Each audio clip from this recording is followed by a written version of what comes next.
bird sanctuary and fish sanctuary. Or you might have heard her talking about plastic pollution, which is a global problem currently. It is estimated that by 2050, we will have more plastics in the ocean than fishes. Professor Mona is going to advise us about how to save us from ourselves, because our actions are polluting the environment, and if we're not careful, then we're going to face very severe problems in the future. Now, my friend who is Mona Weber, she's a mother of 2 daughters, and I'm going to tell you about a funny story about how I discovered that a Mona Weber existed. She's a wife to the other Professor Weber, who is Dale Weber, and she's a daughter. Both Professor Weber and I agree that Mona Weber is the best part of that professorial team. Now, Mona, please stand and say hello. I want them to see you. This is important. Stand and say hello. So Professor Weber has worked for the University of West Indies for more than 27 years.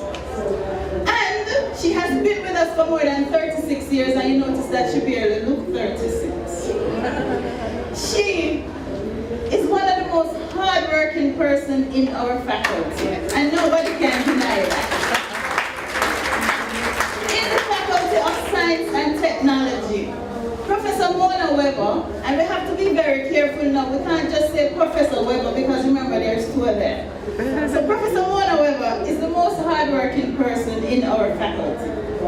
She has a BSc in zoology from Mona. She has an MPhil in marine ecology, also from the University of West Indies, Mona, and a PhD in marine plankton ecology, but part of that work was done with the University of Guelph in Canada. Professor Weber is currently, and just listen to the list of things that I'm going to tell you. Remember, she's a wife and a mother of 2 girls, and then listen to all the other things that she has managed to have done. She is a professor of marine biology, and at Mona campus, when we say marine, that means Mona Weber, okay? So she is currently the head of the center. She's director of the Center for Marine Sciences. She's a professor in marine biology, like I told you before, and she's also the James S. Solomon Chair in Environment. She's also the director of the Discovery Marine Lab. Remember Marine and Mona. Before, she was a coordinator of the Port Royal Marine Lab. She has served on numerous university committees, including the Mona Campus Examination Irregularities Committee, and you can imagine how that one can be challenging. The Appointments Committee. She is currently serving or is member of 18 national and regional committees and 7 professional bodies. These include the Association of Marine Laboratories in the Caribbean. She's a member of CITES Committee on the Trade of Endangered Species and is part of the NEPA Technical Review Team. Professor Weber has authored more than 38 publications, and she has more than nearly 700 citations and about 30 conference presentations and numerous technical reports. You notice that I give you numbers for everything. So when it's numerous, it's too much to count. And a lot of these technical reports influence public policy in Jamaica. She has raised more than $1.7 million to fund her research. She has supervised over 35 graduate students and is currently training 8 others. Her areas of expertise, apart from being wife and mother, include mangrove rehabilitation, and many of us will know that she is a significant part of the group who is helping to restore the mangroves out at Port Royal and the Palisadoes Strip.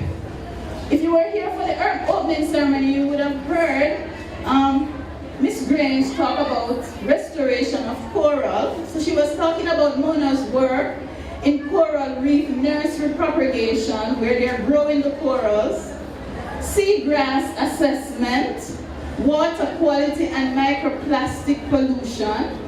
And she's also part of the team that is looking at indicators for special fishery conservative areas in Jamaica. Remember Mona and Marine. So, let's welcome Professor Mona Weber to come and tell us about ecosystems restoration and plastic pollution problem and how she's going to advise us how to save us from ourselves. Professor Weber.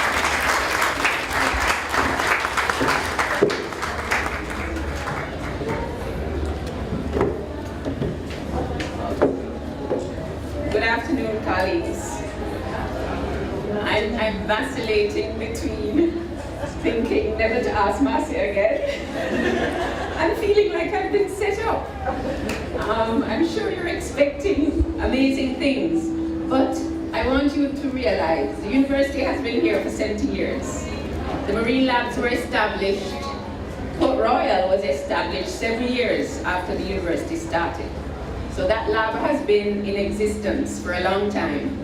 There is a team of research and researchers, rather, who contributed and who continue to contribute. I'm a zooplant ecologist. I'm not a mangrove restorer. I'm not a coral reef scientist, but I supervise. I have a team that does a lot of work, and they allow us to extend our reach. One person couldn't do all of that, Marcia.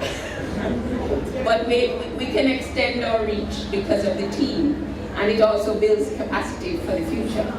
So, I apologize, this is a longish talk, and I would really love us to have a good discussion at the end. And so, without much more ado, I'm going to get going. So, the talk is in 3 sections. The first section deals primarily with the coastal ecosystems, what they are, and I also touch on their value and their vulnerability.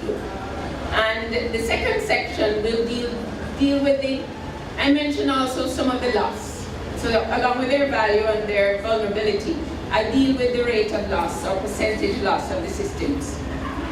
And then that leads into the mitigation efforts being conducted by the university.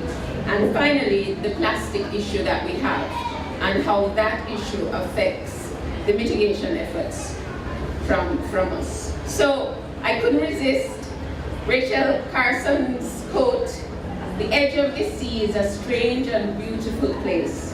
All through the long history of the earth, it has been an area of unrest. For no 2 successive days is the shoreline precisely the same." And this sums up perfectly the dynamic nature of the shoreline. Temporal variability, spatial variability. It's an extremely diverse system, but it's also extremely delicate. We argue about the seaward limit and the landward limit of the coast, but what's important, the seaward limit is easy to define. It's about 200 meters depth of water, the shelf, island shelf or continental shelf. But the landward limit is where the influence of the sea ends. And so for some of our islands in the Caribbean, all the place is coastal zone. It's entire coast. It's entirely coast. And so this area, which is only 8% of the ocean, has 25% of the global productivity, 90 to 95% of the captured fish, marine fish, 80% of global carbonate, 30% of global populations, and in the Caribbean, 70% of our people live on the coast. In Jamaica, it's actually 75, but the average for the Caribbean is such. So, Jamaica cannot compromise its coast. The coastal zone houses 50% of our economic assets. And that has to do with air and sea ports, it has to do with tourism, travel, the tourism sector, 24% of GDP directly, and then associated with that, jobs, 23% of our employment. And so, if you look at the fisheries in Jamaica, or coastal fisheries, we haven't gotten into the system of doing ocean fishing and longline fishing. So we depend a lot on our coastal system for the fisheries. So that annual revenue, you can see 33 million US dollars. So I know this is hard to see, but these coastal systems, there's another figure. Globally, they're US $12 trillion in value. I want to quickly talk about the different or the major subsystems that comprise the coastal system. So starting with the coral reefs.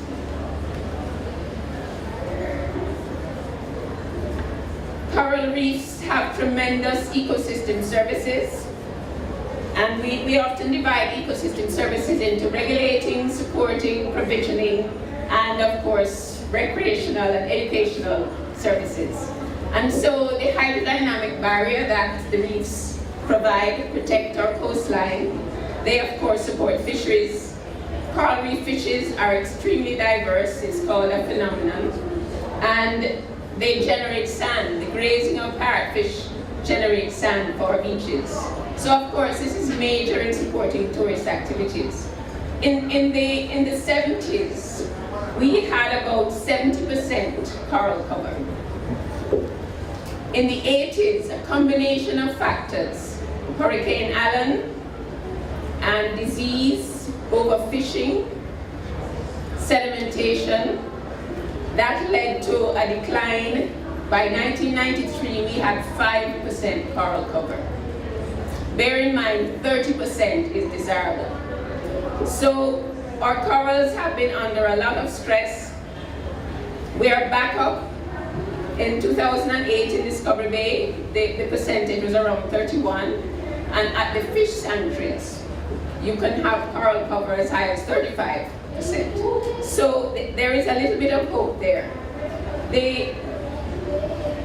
That's trying to show the effects of Hurricane Allen on the reefs. The Acropora palmata, which is used to be a major coral in Jamaica, has now declined, literally reduced to rubble because of the hurricane.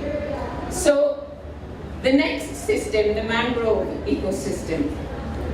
Mangroves have, again, tremendous regulating, supporting, provisioning, etc. ecosystem services. And most of you only see mangroves from the road. So you only see bush. And Jamaicans really hate bush. But if you could see the mangrove from the seaward side, you would realize the tremendous community that exists beneath the water. And so we've been studying mangroves. In fact, the Port Royal Lab is perfectly positioned to study mangroves. We've been doing research in the mangrove areas, and so we have a lot of documentation on the regulating, provisioning, and so on, ecosystem services. So mangroves are sediment traps, they purify systems, they're wonderful nursery for fish, but they also support adult fish, and oysters grow in the mangroves. You know most of this. But I also want you to bear in mind with mangroves that they do carbon sequestration. They're very efficient at carbon sequestration. So the red mangrove prop roots that you never notice if you're on the roadside of the forest house a tremendous diversity of species. And Ectinocydia turbinata, I know you can barely see it, but this is the ascidian that grows on the mangrove roots that has anti-tumor properties. It's actually an ascidian, not a sponge. And the chemical, the agent extracted from it is called ectinocidin, and it's actually been marketed. So very high biodiversity, but extremely important value for coastal protection.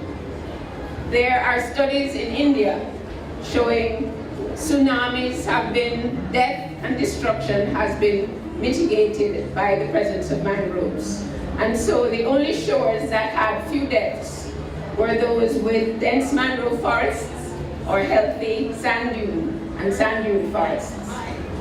So with all of that, you think mangroves will be the most protected system anywhere. The rate of loss of mangroves globally is 1 to 2%, and in some places it's as high as 5%. Seagrasses are the third and last that I'll mention, and I could almost repeat the same script.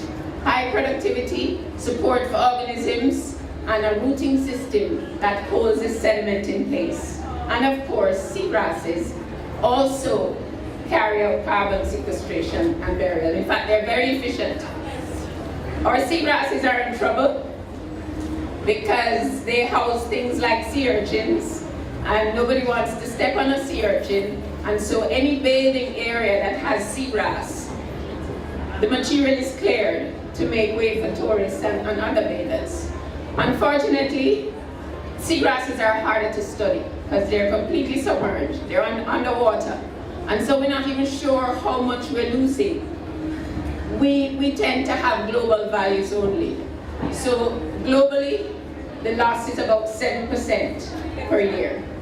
And we need to get cracking on seagrass research in Jamaica, and there is hope. There is hope on the way. So all these systems have a combined ecological value, but I think the most significant value to our economy is the coastal fortification that they provide. So the coastal protection, the ability to stabilize sediments and reduce erosion, those systems, or the systems carry out those functions invaluably. And in fact, there is now significant research that you need hybrid solutions. Coastal fortification should not just look like that, which is the Palisados roadway. It should incorporate green infrastructure. So you have some plants and roots to help hold the sediment in place.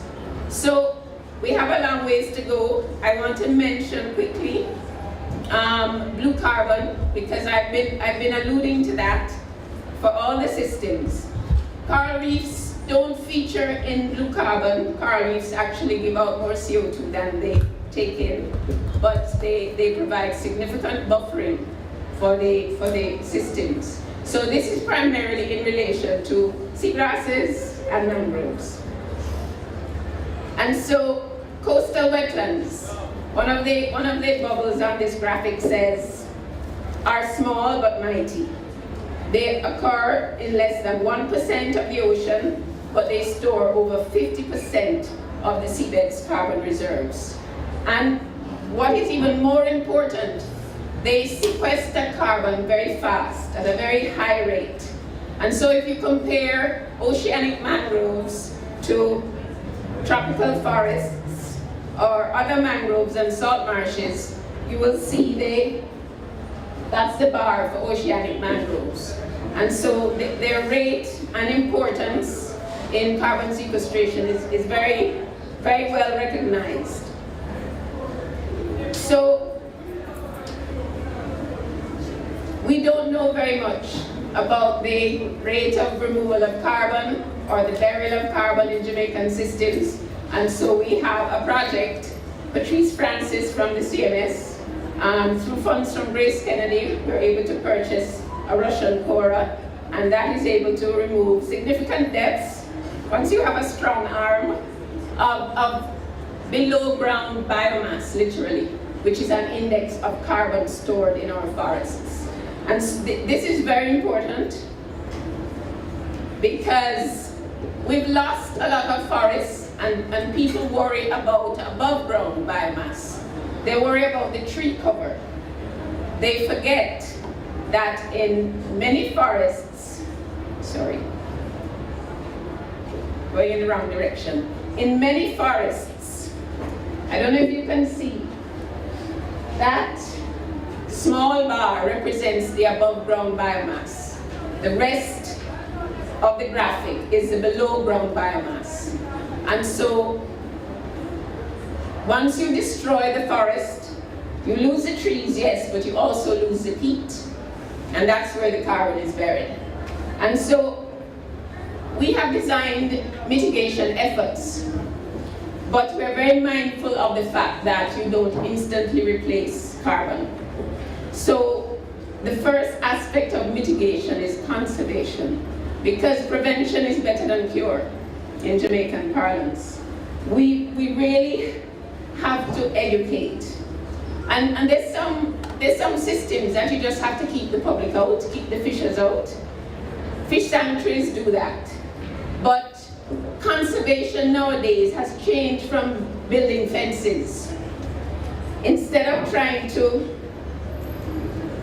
treat the public as if they're not going to understand the science, we have to find ways to break it down so they do. And find ways of engaging from the smallest to the largest learner. And so, the Biodiversity Center at Port Royal is that picture. The Forest Conservation Project, we have a dry limestone forest conservation project in Discovery Bay. And instead of building a fence around the forest, we built a boardwalk through the forest.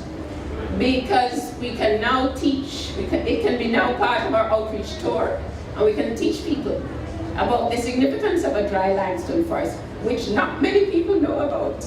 So it's very important to try and conserve what we have, because as you will see, it's not easy to replace, and it's very expensive. So what have we been doing? If all else fails and the forest is lost, or unfortunately, if a developer decides that this piece of property is choice and he wants it, irrespective of how much mangrove there is, and he can, we are often asked to restore equivalent acreage of mangrove somewhere else. And so, whether it might be by natural forces or by design, there is often need to restore or to rehabilitate mangroves. So with funding from the Environmental Foundation of Jamaica, in those days it was largely the FCF, Forest Conservation Fund, but they merged. We got funding to establish nurseries, mangrove nurseries, nurseries for sand dune plants. And so the laboratories now both have coastal plant nurseries.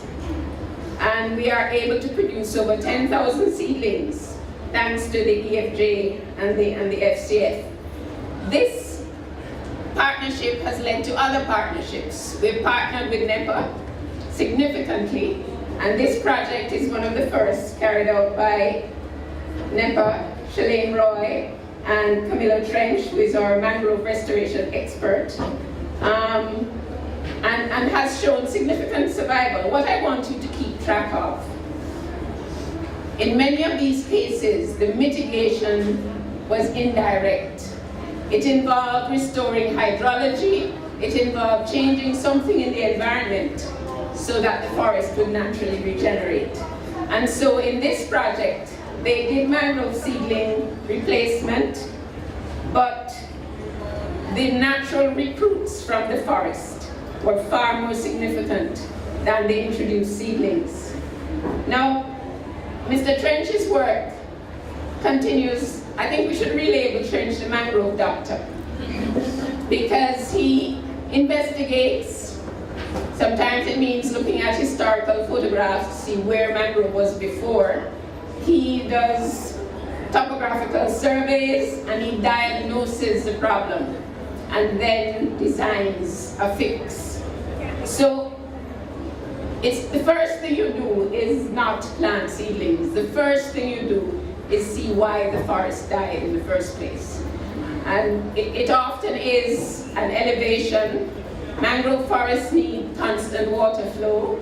They don't like to be dry, and they don't like to be stagnant for long either. So flushing is very, very important. And so these are some examples of successful mitigation carried out by the team in various areas. I think they'll agree the mangrove rehabilitation of the Norman Manley roadway has been the most challenging of the lot. And it links to some of the issues.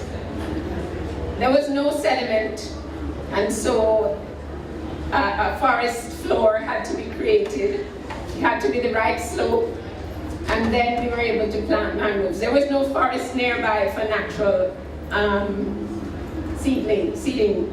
So this one took a lot of effort, a lot of time, and it was relatively successful. In the first year, 73 or 74% survival, but by 18 months, it was 43% survival because of the plastic problem. So we'll come back to this one. In fact, I'll tell you, you can see the solid waste barrier that has to be constructed in front of the new seedlings, and maintaining and cleaning costs 70% of the project budget because of the plastic problem in the harbor. All right, our mitigation for coral reefs. This work is happening at the Scrubway Marine Lab, and most of the North Coast facilities, the marine parks, the fish sanctuaries or special fishery conservation areas, they are involved in the coral reef restoration effort. Discovery Bay, as I mentioned before, has been around a long time, and we've been trialing different methods. And so we've used artificial reef modules. We've had good assistance, invaluable assistance from Noranda, Bauxite Company. They have bought, some of these reef modules are extremely expensive, but they're ceramic, and they allow coral to settle on them. And so along with returning some of the functionality of the reef, they also allow corals to grow and recolonize. We've tried line nurseries, and these now are some of the faster growing corals, the Acropora cervicornis. These grow quite happily, and they grow well once they're elevated out of the sediment. But the problem with these, they don't provide the hydrodynamic barrier that you need on the reef. They're good habitat for fish, so everything is of value, but they do not have the hydrodynamic barrier. And what we also found, if you keep the corals on the line for too long, you actually compromise the skeletal strength. And so they may break easily and therefore not be resilient. Peter Gale in Discovery Bay invented what he calls the AIR, or the Acropora iron reef, which is a substrate. Relatively cheap, it's made out of iron rebar, and it has a sacrificial anode. And so electrolysis, and there's a very, very small scale coating of the metal in carbonate. Once there is that carbonate skin, coral larvae can settle. And we also plant corals, as you can see on this structure. So we've done very well with the branching corals. We've done very well with the fast-growing corals. And then the IDB came along and said, what about the framework builders? What about the massive coral species? Now those grow very slowly. And so they gave us funding, and they also gave us 2 years, which was impossibly short. But we took on the challenge to work out if we could design a nursery and generate enough fragments of these reef framework building corals.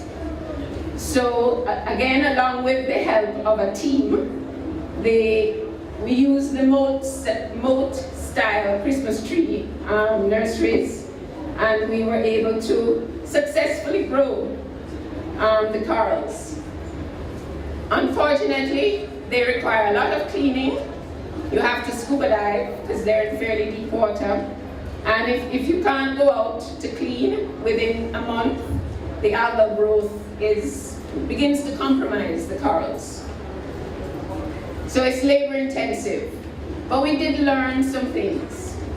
we got perhaps 70% survival of the corals. And we were able to do some outplanting. We also learned a new method.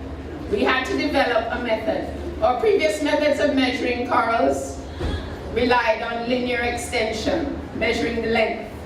We now had massive rounded corals. We needed to find another way to measure them. And again, the team put their heads together and came up with a new method using 3D photogrammetry, generating 3D models. 70 to 100 pictures had to be taken of the same coral fragment. Extremely time consuming, but it yielded good research. So we had about 60 coral fragments, and we were able to outplant maybe about 40. Fist size, or a little less. After all that effort, 40 fist-sized pieces of coral cannot restore or even rehabilitate a reef. And so, this isn't the answer. It's good research, and we don't know how to do it, but what next? We happened upon a new method called microfragmentation. When you break the corals into very small pieces, they put a lot of energy into getting back up to optimal size. And so the growth rates were phenomenal. 329% increase in 4 to 5 months. And so suddenly the slow growing corals, now we had an answer for those. So we got some money. We got a grant last year from the Special Climate Change Adaptation Fund, Ministry of Economic Growth and Job Creation, and we have started putting in raceways.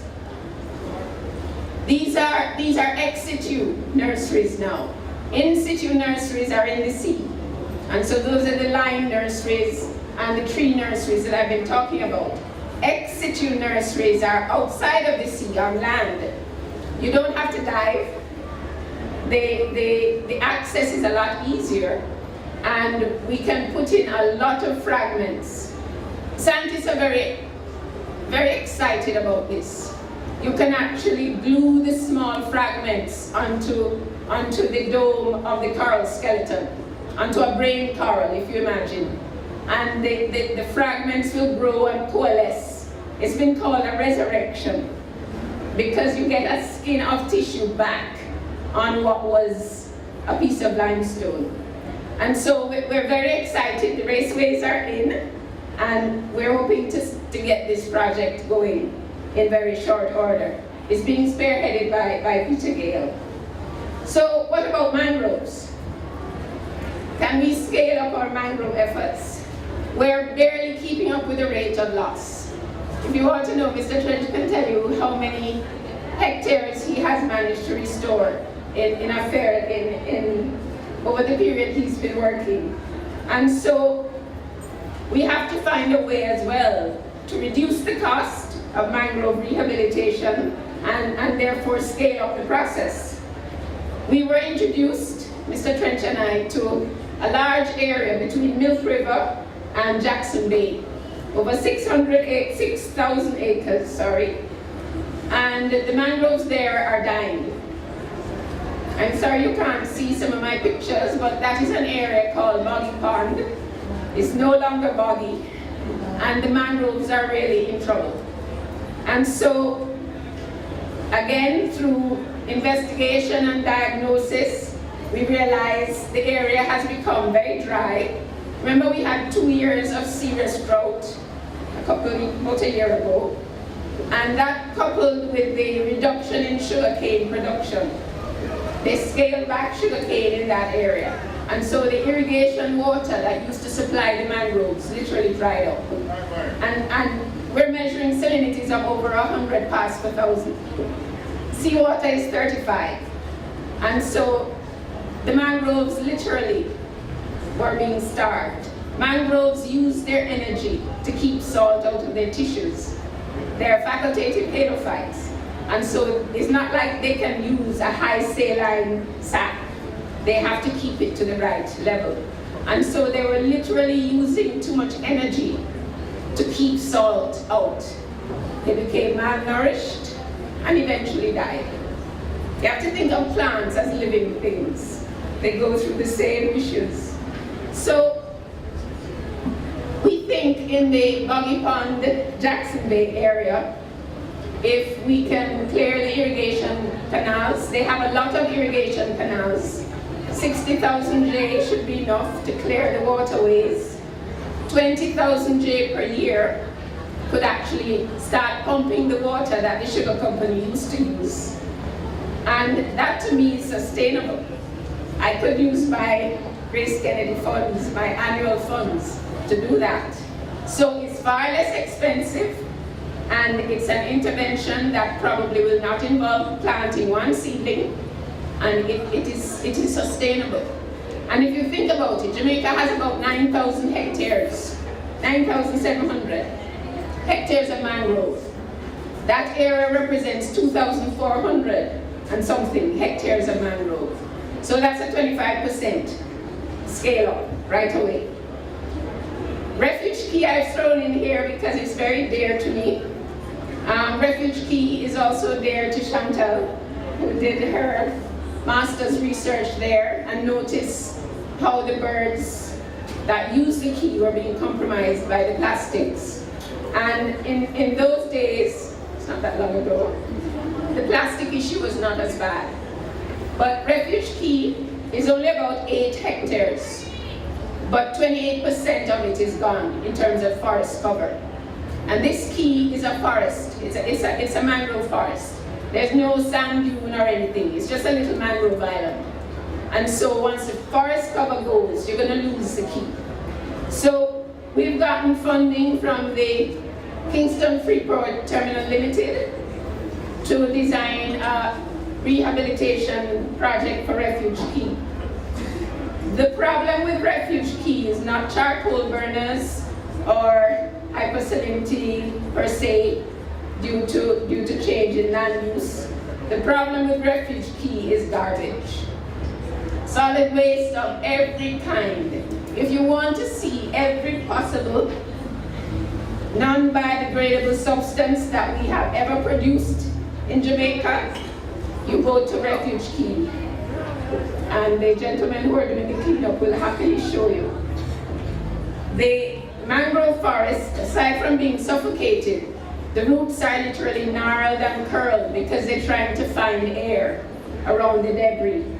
And so we've been working there. We've done 3 weeks worth of cleaning. But again, it started out by doing investigations. I took my marine class there this year. I don't think they'll ever forgive me. But we had to see what conditions were on the key. I see Janelle shaking her head. The problem with Refuge Key, it has a berm, and this slide is just showing you that it has the potential for ecotourism. Refuge Key has a berm of solid waste at the front of the forest. So at the land-sea interface, you have decades of plastic that have compacted, and it's now a berm. And so no water flow is happening on the north shore of Refuge Key. And so when the time is dry, the key gets hypersaline. When it's wet, as when we went as a class, it's rotting. The water isn't flowing off. And so we have to get rid of that old garbage. And that is the effort that the KFTL is leading. So we have 24 fishers and 2 boats, and they're using their hands. We give them gloves, give them cut-proof gloves. But they can't damage the roots, and so they have to carefully extract the layers of garbage. And Paul will tell you, he tells one group, go through and take the surface, and then another group, we know those ones and they'll be careful, those go through and take what's close to the roots. And so they are very effectively cleaning this mangrove key. This was in the newspaper, but you can't see how nasty the garbage is. It's not recyclable at this stage. It's been there for too long. and it's mixed with bird droppings and mud. So what is being removed is simply being taken to the dump. And these gentlemen are removing not just a small litter, they are removing fridges and tires and all manner of appliances that somehow end up in the mangroves.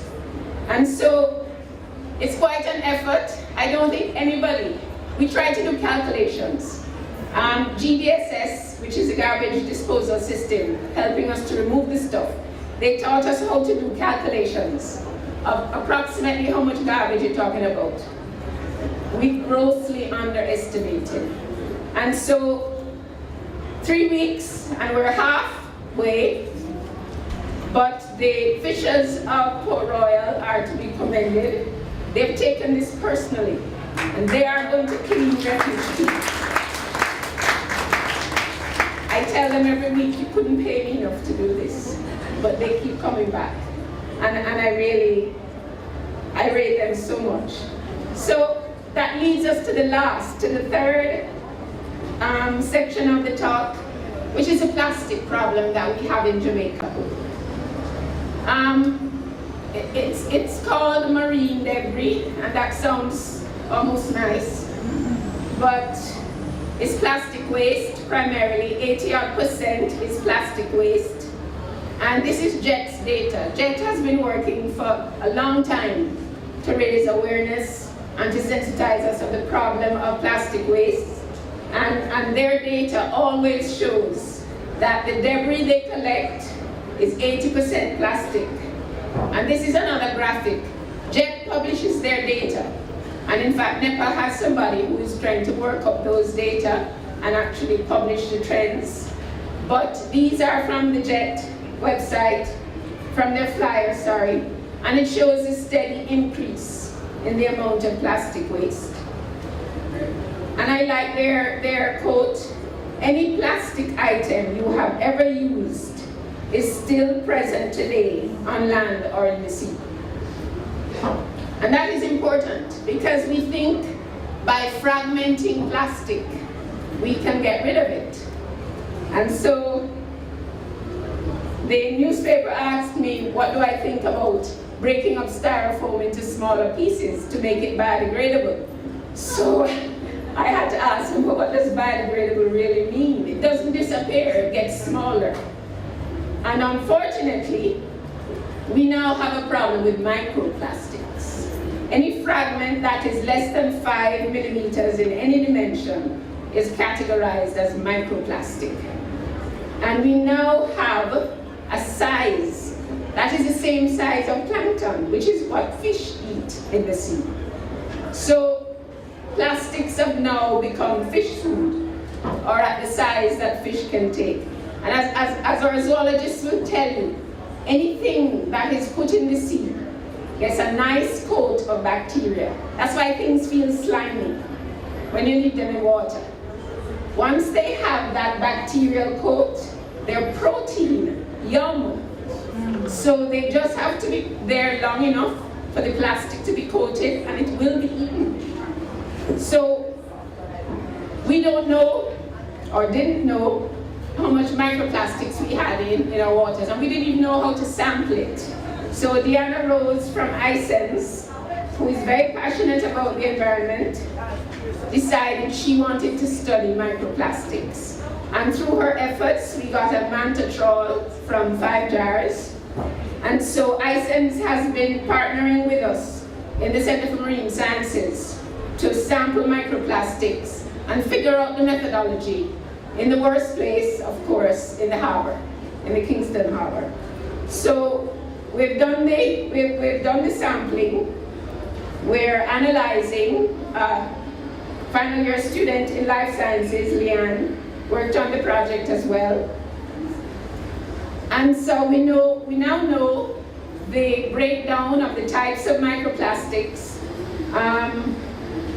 We now know that fragments, so they could be microbeads, they could be fibers, and they could be fragments. Fragments dominate, followed by fibers, or foam and then fibers. We don't really have a problem with microbeads. Those are produced by the cosmetic industry as exfoliants. And so we don't have a lot of microbeads in our waters. But I think what is more alarming are the proportions of microplastic to plankton. So station 2 in our sampling, which is the same station near the mangrove replanting site, the Palisadoes rehabilitation site, has large numbers of plankton, but also very large numbers of microplastics. 1 in 4 items in the water column on one of our samples was microplastics. And so that is alarming. It means we have environmentally significant quantities of microplastics. And this is a threat, significant threat to the fisheries, because fish are compromised by microplastics. Oysters, you will have reduced fecundity and reduced egg size and number and sperm velocity in oysters. And we don't know if that can be translated up the food chain. In fact, the oyster fishers collect from the Port Royal mangrove roots. And you see fish you got, and you take out the innards. They eat the oysters whole and raw. And so the danger of it entering the food chain is even greater. So oysters might actually be reversing what they're thought to enhance.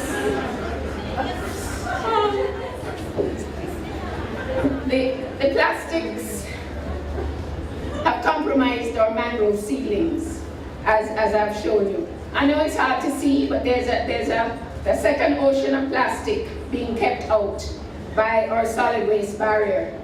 But despite the best efforts of the team, Mr. Trench and his team have been repairing and doing what cleaning they can. When the system gets out of control, especially when the funding agency has stopped providing the funds to do the cleaning, the mangrove seedlings are overwhelmed by plastic. And so we went from 70%-ish to 40% survival. And so we decided to design an experiment. Mr. Trench designed an experiment to look at, 1, could we really blame the plastics? And 2, what were the worst for the seedlings? What had the greatest deleterious effect? By far, plastic bags were the most destructive. The control is the highest bar, and the second bar is the plastic bag covered seedlings. So yes, there was a significant effect from the plastics on the mangrove seedlings. And the black mangroves were the worst affected. So the material is bad for the environment. Its direct threats are pollution and suffocation. Plastics also provide rafts for invasive species. It's a global problem. We are picking up materials from Haiti on our beaches, and Belize complains that they're picking up Jamaican fragments. And so we really have to do something about this. We at the university are very cognizant of the fact that we're providing baseline. We're providing data on how bad it is. And we're wanting to help sensitize to fix the problem, because we cannot add any more plastics. Rachel De Silva from CL Environmental has been sending around a video. You can't see this easily, but that on the ground is plastic. There is no brown visible. It's entirely covered by plastic bottles. And that is Duncan's Trelawney. It's not Kingston, it's not the Marcus Garvey Gully. So it is amazing. Where could so much plastic bottle, and it's much, you can't count them. Where could they be coming from? We haven't done anything on what plastics does to coral reefs. We have anecdotal evidence from Marcia's work on calcification, using a torsion microbalance that was made out of plastic, and it seems to disrupt the gasification causes problems with the experiment. But in other parts of the world, in Asia Pacific, they have documentation published in January of this year in Science that the likelihood of coral disease increased from 4 to 89% in the presence of plastic. And so I would love for us to do some of these kinds of studies in Jamaica. There is so much to do, and it's not just a matter of so little time, but I immediately think of new research areas. I think it would be fantastic to assess microplastics around all Jamaica. It would be great to do it in the sediments and to do it on the beaches. But I realize that's speaking from a researcher and an academic. We want to partner. We want to see reduction in the plastics, and the researchers can't do it. So we and JET, we and everyone, we have to get together and find a way to reduce the use of plastics and reduce its discharge into the environment. I thank you. I'm sorry I kept you so long, and I really would like to get feedback and questions. Grace Kennedy Foundation for being so kind as to have me be the James S. Solomon Senior Chair in Environment. NEPA, tremendous partners, the NWA, EFJ, FCF, we can't do without you. The Kingston Freeport and the IDB, and there are others, Sandals, the World Bank have also come, and Noranda Bauxite. There are a lot of persons who get a bad rap, and they do sometimes do very bad things in the environment, and sometimes they're made to provide the funds. But they come to the university. They could also go to private companies, but they also recognize the need for research and for partnership. And so thank you very much. And if you have any questions.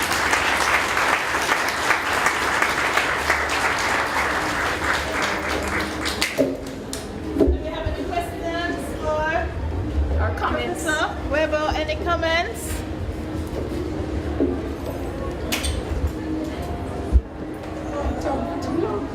No, you didn't talk for too long. We're in problems with the plastic. Where's the question? Yes, sir. Do you currently, I know you're dealing with the issue of the solid waste on Refuge Key, you're cleaning it. But are we looking at sustainably preventing more garbage from entering Refuge Key, and how do we approach that? We have an idea to use barriers to retard the plastics from arriving.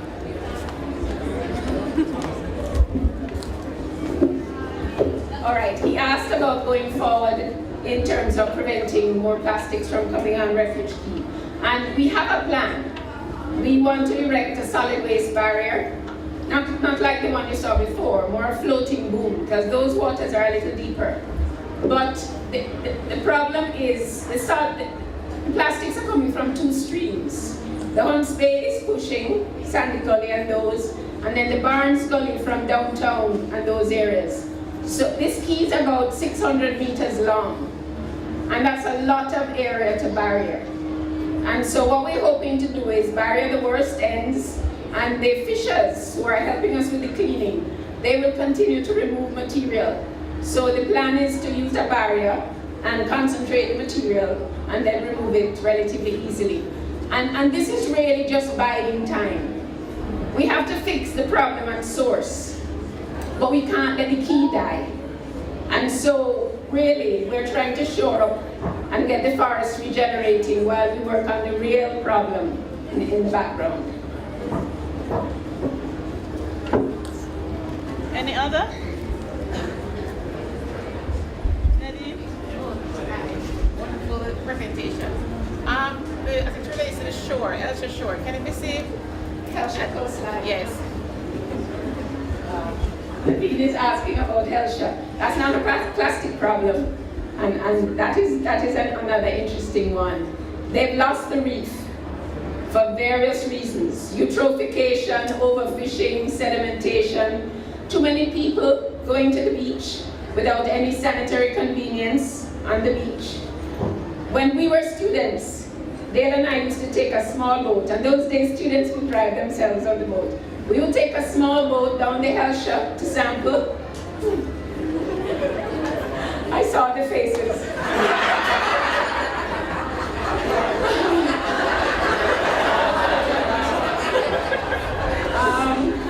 And we had to be careful. There was a healthy reef in front of Half Moon Bay. You had to be careful to find the passage, or you couldn't get inside the bay. Now there's not even the rock there. And I have never seen reef demise over such a short period of time. And so, because the reef is gone, the beach is gone. The barrier is gone, and the mechanism for generating sand is also gone. And so it has eroded really fast. And the solution is expensive, because they'll have to put in barriers first, I think, hydrodynamic barriers, and then plant coral. So it's a major fix. Yes, Ashley. You mentioned in your presentation that plastic bags, they're a big issue. Has there been consideration to maybe do a collaboration with the social sciences faculty to see if what they're doing in Europe could be beneficial to Jamaica, where they charge people for plastic bags? So it's not a case that, oh, the Europeans are environmentally friendly, it's a case that they don't want to pay for it. Would that be, I think, or I'm suggesting that would be a good study to see if that is actually helping the environment and if that's something that you could employ here. Because I know that that argument has come up before. Absolutely. We should introduce a fee for plastic bags, and I know there's been a lot of backlash because Jamaicans, they're saying we wouldn't pay for it and they have to revoke it.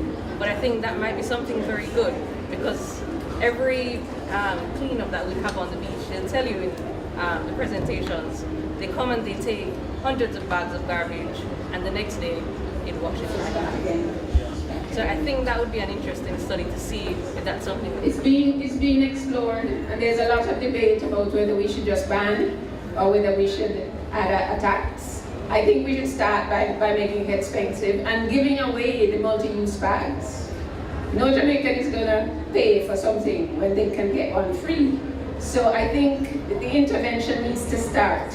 I'm really not for banning, because there are studies that have shown a contraband, an illegal trade in plastic bags has developed where there is an absolute ban. And so social sciences has indeed been doing the data mining. They've been seeing what has been tried and how it's worked and so on. And therefore, yes, that's potential partnership. Yes, sir. Might I suggest that we have a more than slight problem with public awareness? Yes. I was driving over Sandy Gully with a friend recently, and I pointed to the gully and said, where do you think all that garbage is going to end up? And the person, 27 years old, had never given it a moment's thought. Is anything being done to raise public awareness of what happens to garbage when you throw it over the fence or throw it into the gully?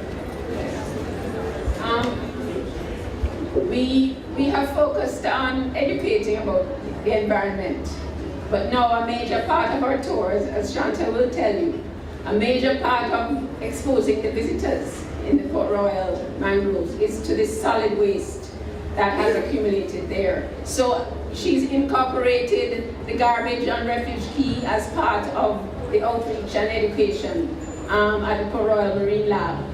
But I also hear of a study where somebody did a mark recapture study, which is a classical zoology experiment. But they labeled plastic bottles way up in the hills. They were released, and then they saw where they ended up. And it was very vivid. I don't like littering, but maybe you can use dyes or something, but it would be good to repeat some of those. And also it would help us to identify the worst polluters. What about the people who never see the marine lab? We encourage you to come. And we go as well, you know? has no We interest. really, each one teach one. One person can't teach everybody. So Jet is in every parish. Anybody who wants to know about litter and beach cleanup can volunteer or get involved on one of those days. So it's not for lack of availability. I remember you actually helping me with my same Refuge Key. But one of the challenges that I had with that research project was not being able to quantify the amount of garbage coming through the gullies. So I was wondering, would being able to quantify through cleanups by that NWA does in terms of the amount of garbage, like for example in Sandy Gully, because I know they did because I live in Seaview Gardens, and they did a dredging of Sandy Gully back in 2006, 2007, and within like a year all that garbage and still came back. And I know the only crude data that I had, because I did the same mapping scenario that Dr. Trench did. As a matter of fact, I think some of those things that I found at land agency, I actually gave it to him at the time, and it shows a marked change in terms of just by looking at the amount of plastics from the GIS data. So I was wondering about the compilation of garbage and if that's measurable. Sure. We can't take on the gullies. It's just too much material. And there's been talk of putting a mesh across them. Can you imagine if we cause flooding like was happening on Marcus Garvey Drive? So it's a delicate balance. We have to stop putting so much garbage. But in typical researcher fashion, we are poised to determine what comes back onto Refuge Key or what gets collected now by the fishers. That material will be fresh. We will get rates and sizes and types, and some of it is recyclable, so we'll get recycle partners to take the bottles. But we are poised and looking for a student to actually do assessments of the new deposition on Refuge Key, and that will help tell us the rate of flow. Yes. So for the presentation, a lot of the research has been focused on inshore keys. I would like to know, is there anything in the pipeline with regards to research and mitigation for offshore keys, such as those found on the petrobanks? Petrobanks, yes. I'm not aware that Petrobanks is suffering from ocean plastics or from any, yes? So right now, Southwest Key, a lot of plastics coming in from Belize, Honduras, Nicaragua. So we have a huge problem. We have ocean plastics coming onto the keys. No, we don't have a solution for that. But we know there is an issue with the persons living on the key. When it's the trout season or lobster season, there's a lot of garbage generated, and that adds to it. But those same fishers, in the off season when they're not fishing, they can collect plastic, they can recycle it. The same boats that those royal fishers are using are their fishing boats. So the fishers themselves can take on to clean the Petrobank. It's a smaller area, you know. Okay, you had mentioned a study area from, I think you said Milk River to Jackson Bay. Are there any other areas like that that you have identified that are severely degraded, and not just from mangroves, but for seagrass and corals? Is there like a database of severely degraded areas around the island or anything like that? I think that would be a NEPA question.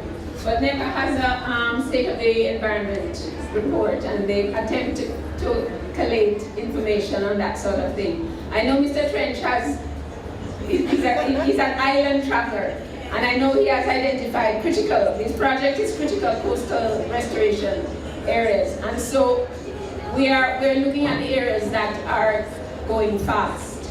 And the Boggy Pond, that area of the south coast, the seagrass is in trouble. A lot of seagrass is washing up on the beach.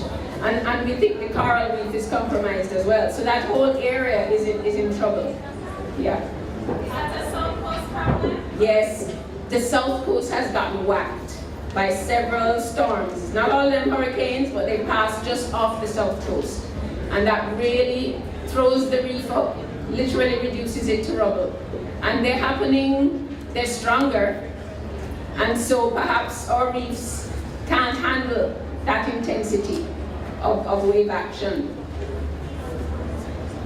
Yes, Sean, there was another lady. Yes, that lady in green has been trying. Sorry. You know, when you started, the entire back was filled with school children, and I thought how interesting that the children wanted to be involved. And when your presentation went just for like 10 minutes, we all got up and walked out. And to go back to that gentleman's point, intervention awareness needs to start at this level. And the fact that they got up and walked out, it just tells you that they're really not interested in this area. I'm from Guyana. We have a similar issue with our mangrove. And I actually did a project where that's what we did. We went across the school to teach the children the importance of the mangrove. But when you started, as you noticed, they all picked up and gone. Yeah, we need to get it into the curriculum. In Belize, protecting the coral reef is in the curriculum. So the babies know what a coral reef is and that they need to protect it. And at the marine labs, we've been hosting a lot of students and their teachers, and we're hoping to scale up by engaging the teachers and perpetuating the effect. But absolutely, Jamaica needs to take on that our tourism is going to die, our fisheries is going to die if we don't do something about the pollution. And so it has to become important enough to become a political platform, I wish, or something to put significant resources into to get it out to the people. Last one. My time, oh, sure. Sorry. Interesting presentation. It brought a lot of questions. My first question was going to be about the plastic and sargassum that has been accumulated again around our shores and what was that impact. But you emphasized something that was very interesting to us because of what is going on around the country in terms of coastal protection and creating this infrastructure and your push for a hybrid solution. But now this brings into question, how would the hybrid solution survive with the impact of plastics affecting their survival in their very nature? Absolutely. We have to solve the plastic problem. And you're right, if we put in barriers and plant mangroves, the plastics are likely to compromise them. If we plant coral, the plastics are likely to compromise them because the juveniles are vulnerable. And so we really need to fix the problem so these things can survive. And we don't know what we're doing to our health, you know? Yes, sir. Why not recycle all these plastics and different materials and create a monetary value from them, collecting them, how much per pound they get money for collected and recycled? There is, I think, 1 or 2 recycling companies. We need more, but there is some of that on a small scale. And I think it's in Kingston. So it really needs to become island-wide. But yes, very, very good point. Okay. Very short comment. I noticed in your presentation you spoke about the microbes that are in the cosmetic line and that not really being a big problem for Jamaica. But what I'm foreseeing is that with the bans in the US that are happening and the bans in Europe, they like to offload on the third world all of these products. So I'm foreseeing that in the near future, we're gonna have a big problem because we're gonna get it cheap. And we all know we like cheap. It's gonna be expensive in the long run. So I think that's something to look into. Well, exfoliants are here. We use the same cosmetics that they produce in the north now. It's the volume. We're not using the volumes that they are. But yeah, we found a microbead one, but it's not that they're not here. And we really have to work to keeping out those things as well. When they get banned in the US, they need to be banned here. But our population size and our user volume is so much smaller that we don't have a microbead problem. We don't have a microbead problem for now. Ladies and gentlemen, before we thank Professor Mona Weber, I want to recognize Jimmy Solomon from Grace Kennedy. And of course, for us lady scientists, Professor Leah Riley from the Grace Kennedy Foundation. One of our heroes. Okay, so very interesting. But all of us use plastic, and so all of us can help to alleviate this problem. Okay, but many times when we use the plastic, we throw them around. On the Mona campus, you will see blue containers, and those are plastic recycling containers. Okay, and I take plastic from home to the biotech center where I work. But in every bin in my biotech center, you will see plastic bottles. Because even the people who work there can't just put the plastic bottle in the recycling container. And it's going to come back and bite all of us, because this is the planet we have, and in the near future I suspect that we're not going anywhere. So think about that. So let us thank Professor Mona of all the presentations for Research Day. This is the one that I was looking forward to most. And ladies and gentlemen, thank you very much for being here, because now you can all be ambassadors to help us to save our environment. Thank you very much.